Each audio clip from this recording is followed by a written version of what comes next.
Constitution का आज हम आर्टिकल करेंगे जी 29 which deal principal of policy.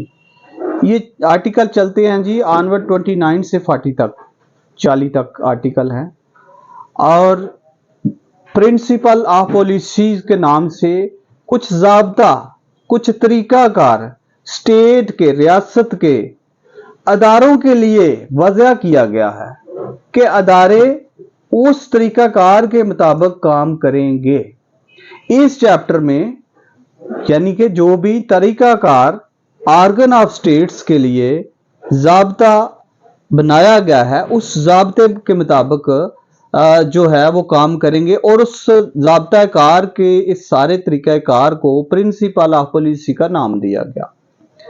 अब बाज़ दफ़ा आता है कि कंस्ट्रक्शन आपने कैसे करनी है किसी भी लफ्ज की, तो यहां उसने कहा है कि प्रिंसिपल ऑफ पॉलिसी कॉन्स्टिट्यूशन में इसका ये मतलब है यहां हेरेन, बट अगर कहीं और यूज में आएगा तो इसका ये मतलब नहीं है कि प्रिंसिपल ऑफ पॉलिसी को हम यही देखेंगे कि जो कॉन्स्टिट्यूशन के में दिए गए हैं आर्टिकल 29 से 40 तक वो ही है इसका मतलब, दैट्स नॉट सफाइस। और दूसरी बात कि लॉ, समटाइम लॉ एक पार्टिकुलर वर्ड देता है वही यूज होता है और अगर उसके डिफरेंट कनोटेशन हो, मीनिंग मफहूम हो, तो लॉ उसको वाज़ा कर देता है आइदर उसी के अंदर आर्टिकल सेक्शन के अंदर या उसके प्रियम्बल में, उसकी बिगिनिंग में उस लफ्ज का मीनिंग। मसलन लैंडलॉर्ड का उसने बता दिया, लैंडलॉर्ड की अगर डेफिनेशन आप लैंड रेवेन्यू एक्ट 1967 में देखेंगे डिफरेंट है।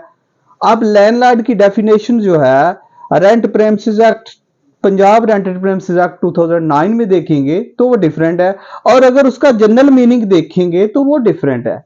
तो यहां भी है कि प्रिंसिपल ऑफ पॉलिसीज ऐसे असूल जो के वाज़ा कर दिए गए हैं अदारों के लिए, तो अदारों ने उस असूल के अंदर रह के अपना काम करना है जी।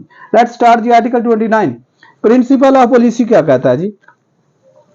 The principle set out in this chapter में बात कर रहा है जो कि यहां बयान किए गए हैं, shall be known as the principle of policy and it is the responsibility of each organ and authority of the state। अब वो कहता है ऑर्गन, कोई भी अदारा इस पॉलिसी के तहत काम करेगा जो यहां ले डाउन कर दी गई हैं। किसका? स्टेट का, रियासत का। Organ and authority of the state यानी कि उसका अदारा है या कोई अथॉरिटी है जिसके पास कोई अख्तियार है, किसका? रियासत का, तो वो उसके अंदर रह के काम करेगा।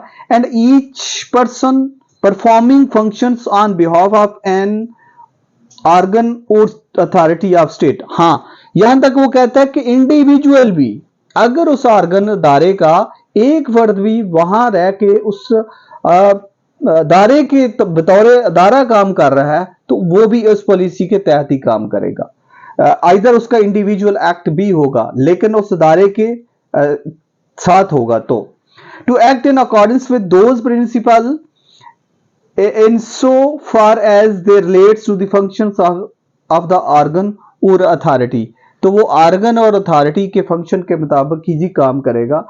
टू इसका कहता है in so far as the observance of any particular principle of policy may be depends upon resource being available for the purpose। हाँ, वो कहता है कि अगर उस फंक्शन के लिए, जैसे आगे चल के आएंगी इसकी एग्जांपल भी आएंगी जो फर्दर आर्टिकल है इसको एलाबोरेट भी करेंगे कि क्या फंक्शन करना है।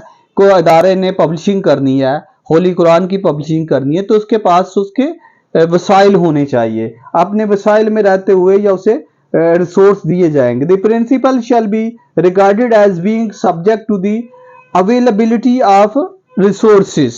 और फिर यहां उसको जो प्रिंसिपल ज़ाब्ता तय कर दिए गए हैं उनको उस डिस्चार्ज करने के लिए, उनको अदा करने के लिए उसके सोर्सेज का भी इस्तेमाल या उसके पास होना जरूरी है।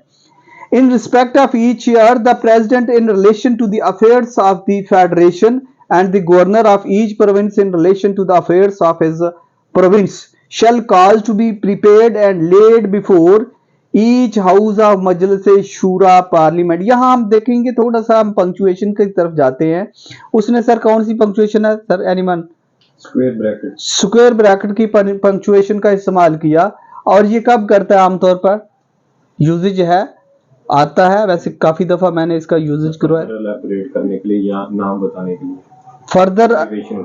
अच्छा आगे वो कहता है जी, अच्छा इसके अंदर ही देखिएगा, अभी हमने जो पहले डिस्कोर्स चल रहा था कि मजलिस शूरा, ये भी हाइफानेशन के साथ अगर इसमें देखेंगे आगे, फिर इसी स्क्वायर ब्रैकेट के अंदर उसने क्या किया, राउंड ब्रैकेट, और राउंड ब्रैकेट को उसने क्या किया, पार्लियामेंट लिखा।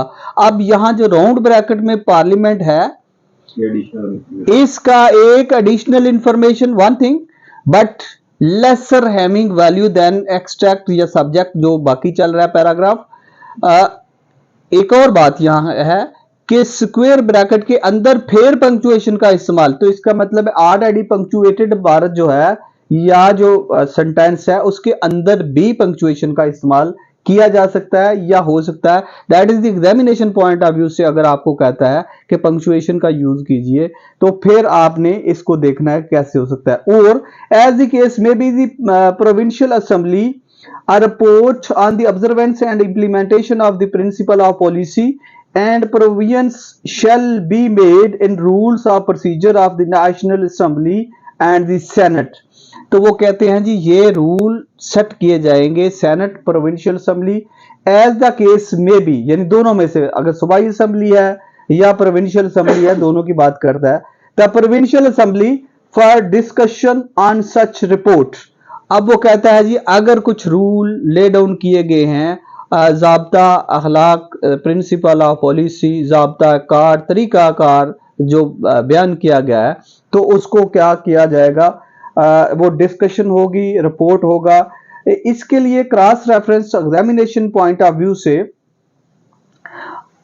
कोडल क्रॉस रेफरेंस या कॉन्स्टिट्यूशनल क्रॉस रेफरेंस, यानी इसी एक्ट में जो बयान किए गए हैं या कॉन्स्टिट्यूशन में बयान किए गए हैं, article 3, article 29, article 37, 38 and 32 constitution, जो आगे कमिंग आर्टिकल हैं हम उनकी बात करेंगे।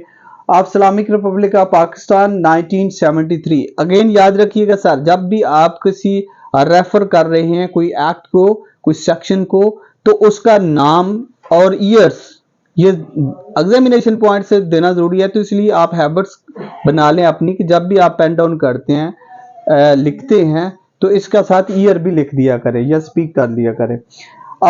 अगेन जी आर्टिकल 29 के क्रॉस रेफरेंस में हमने ये बता दिया। इसके आगे हम चलते हैं जी फर्दर आर्टिकल की तरफ।